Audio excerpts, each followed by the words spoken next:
प्रशांत किशोर भी मैदान में कोई चैलेंज है सर आप लोग के लिए?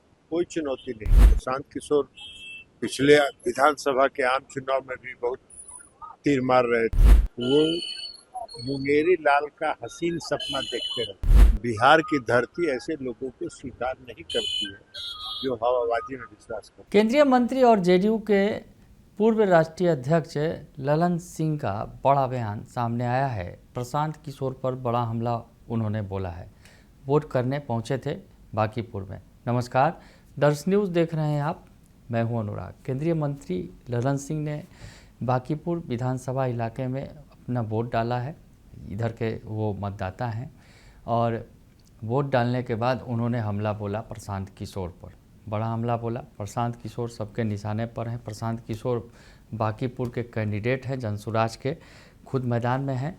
तो प्रशांत किशोर पर बड़ा हमला बोलते हुए क्या कुछ कह रहे हैं केंद्रीय मंत्री ललन सिंह, वो बयान आप सुन लीजिए। चुनाव है क्या कहेंगे? देखिए, कोई भी चुनाव लोकतंत्र का पर्व है और लोकतंत्र के पर्व में जो मतदाता है उनको बढ़ चढ़ के हिस्सा लेना चाहिए। और इसीलिए अभी सीधे दिल्ली से हम आए हैं वोट देने के लिए और वोट देके सीधे वापस गए। संसद का सत्र भी चल रहा है तो इसलिए वोट देने के लिए आए हैं। क्योंकि ये बहुत महत्वपूर्ण है, अपने मत का प्रयोग करना लोकतंत्र के लिए बहुत आवश्यक है। प्रशांत किशोर भी मैदान में कोई चैलेंज है सर आप लोग के लिए? कोई चुनौती नहीं। प्रशांत किशोर पिछले विधानसभा के आम चुनाव में भी बहुत तीर मार रहे थे। इस बार भी कोई उनकी संभावना और उम्मीद नहीं है। वो मुंगेरी लाल का हसीन सपना देखते रहते।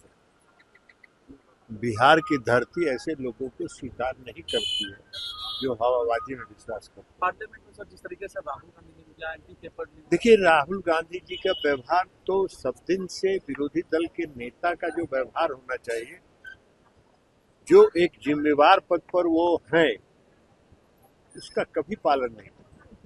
अपनी जिम्मेवारी को भी नहीं। सड़क पर जिस तरह से लोग बोलते हैं उसी तरह का व्यवहार करते हैं। कुछ दिन पहले आप लोगों ने देखा होगा कि सर्वोच्च न्यायालय के हवाले से प्रधानमंत्री जी को भी कुछ अपशब्द का इस्तेमाल उन्होंने किया। और जब सर्वोच्च न्यायालय ने पूछा उनसे कि मैंने कब कहा था, आप जरा बताइए, कंटेम्प्ट चला तो जाके हलफनामा देके माफी मांग लिया सुप्रीम कोर्ट से। तो उनका वो स्वभाव है, वो आदत है। अब कल जिस तरह से उन्होंने संसद में व्यवहार किया, कोई भी साधारण नेता भी, एक सांसद के लिए भी वो बहुत ही अपमानजनक है। असंसदीय भाषा का इस्तेमाल करना, जिस तथ्य में कोई सच्चाई नहीं है, सरासर झूठ जिसको आप कह सकते हैं, वो सरासर झूठ बोलना और उस पर अड़े रहना बहुत खतरनाक है लोकतंत्र के लिए। और इसीलिए आप देख रहे हैं कि कांग्रेस पार्टी से कुड़ते जा रही है। ऐसा नेतृत्व अगर कांग्रेस पार्टी का रहेगा तो कहाँ है कांग्रेस पार्टी का भविष्य? इस देश में कोई भविष्य नहीं है।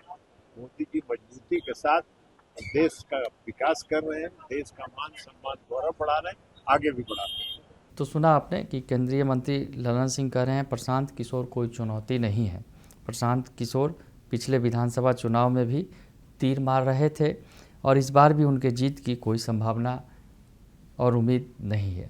प्रशांत किशोर मुंगेरी लाल के हसीन सपने देखते हैं। बिहार की धरती ऐसे लोगों को स्वीकार नहीं करती है जो हवाबाजी में विश्वास करते हों। तो ललन सिंह ने बड़ा हमला बोला है प्रशांत किशोर पर। आपको बताएं कि बांकीपुर की वोटिंग चल रही है। हालांकि वोटिंग की रफ्तार अगर कहें तो काफ़ी धीमी है। 3 बजे तक 27% वोट की खबर सामने आई है। तो ऐसे में रफ्तार धीमी है और इस बीच जो है कई जगहों से खबरें भी आई, हंगामे की खबर। प्रशांत किशोर पहुँचे तो उन्होंने कई तरह के आरोप लगाए कि उनके एजेंट को जो है प्रशासन के लोग परेशान कर रहे हैं। तो उधर रेखा गुप्ता ने भी आरोप लगाया बीजेपी और जनसुराज पर कि बीजेपी और जनसुराज के लोग जो पोलिंग एजेंट हैं वो पार्टी का सिंबल और नाम लेकर वहाँ पर बैठे हुए हैं, अपने कार्ड में लगा रखा है उन्होंने। तो ये तमाम तरह के आरोप प्रत्यारोप के बीच वोटिंग जारी है और इस बीच जो है ललन सिंह ने प्रशांत किशोर पर बड़ा हमला बोला है। बने रहिए दर्श न्यूज़ के साथ, तमाम खबरों से आपको अपडेट रखेंगे। फिलहाल के लिए इतना ही, धन्यवाद।